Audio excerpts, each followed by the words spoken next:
احلفك بالله اللي تشوف الفيديو ده تشيره عشان غيرك يشوفه. احنا كمصريين خارج مصر شايفين الموضوع اكتر منكم، لكن الناس داخل مصر مش مركزه في اللي بيحصل. اللي انت تشوفه قدامك ده شاب مصري فاتح صالون نسائي، من المفترض انه نسائي، لكن هو ما بقاش نسائي، هو بقى كل الجنس اللي عايز يخش المكان ده بيخش، شباب، رجال، نساء، بنات، اي حد داخل المكان ده ما عندكش مشكله، خش وعادي واعمل اللي انت عايزه.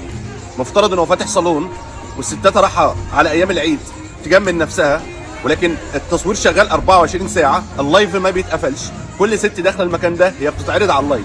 في ناس عندها علم ان في تصوير وفي ناس ما عندهاش علم ان في تصوير، لكن انا بناشد النائب العام، بناشد كل محامي شريف، بناشد كل المستشارين، يا ريت الناس ترفع قواضي على الشخص ده عشان خاطر اللي بيحصل ده ما يليقش بينا كمصريين. قسما بالله احنا كمصريين خارج مصر شايفين الموضوع اكتر منكم، بنسمع كلام كتير من جنسيات عربيه كتير ان دي مصر، لكن في الحقيقه مش دي مصر ولا دول المصريين. دي ناس مأجورة انها تعمل الحاجات دي، ناس مش فارق معاها شكل بلدها، ناس مش خايفة من ربنا، ناس مش في دماغها اي حاجة، في دماغها انها تجيب فلوس بس وتطلع ريتش. لكن الحقيقة مش دي مصر، ولا دي بلد الازهر الشريف، ولا دي بلد الفن، ولا دي بلد الثقافة، ولا دي بلد التاريخ، ولا دي بلد الاصول والعادات والتقاليد، مش دول المصريين. انا بناشد كل حد شريف يشوف الفيديو ده تعمل شير عشان خاطر الفيديو ده يوصل للمسؤولين. اللي بيحصل ده مش احنا، اللي بنشوفه ده مش مصريين، اللي بنشوفه ده قدام عينينا مش دي الناس اللي بتمثل مصر. مصر احسن من كده بكتير، مصر فيها حاجات كتير افضل من كده، لكن الناس دي بتظهر الحاجات دي لغرض معين، لغرض الفلوس، لغرض يوسخوا صورة مصر، لكن دول مش مصر ولا المصريين. يا ريت كل مواطن مصري يشوف الفيديو ده تعمل شير عشان خاطر محامي او مستشار يرفع قضيه على الراجل ده ويوقفه عند حده.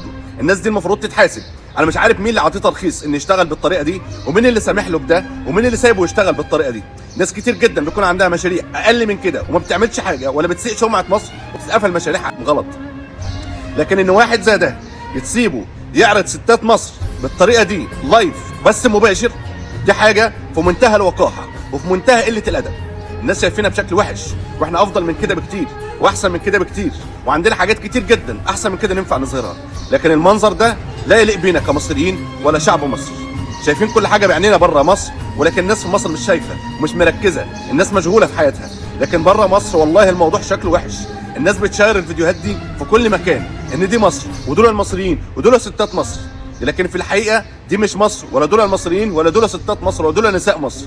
ناس مصر وستات مصر ونساء مصر افضل من كده بكتير. ناس كتير قاعده في بيوتها محترمه وبتتهان وبتتبهدل بسبب اللي بتشوفه قدام عينك ده. ناس كتير قاعده في بيوتها وما بتشوفش ده وبتتهان بسبب اللي بيحصل في مصر.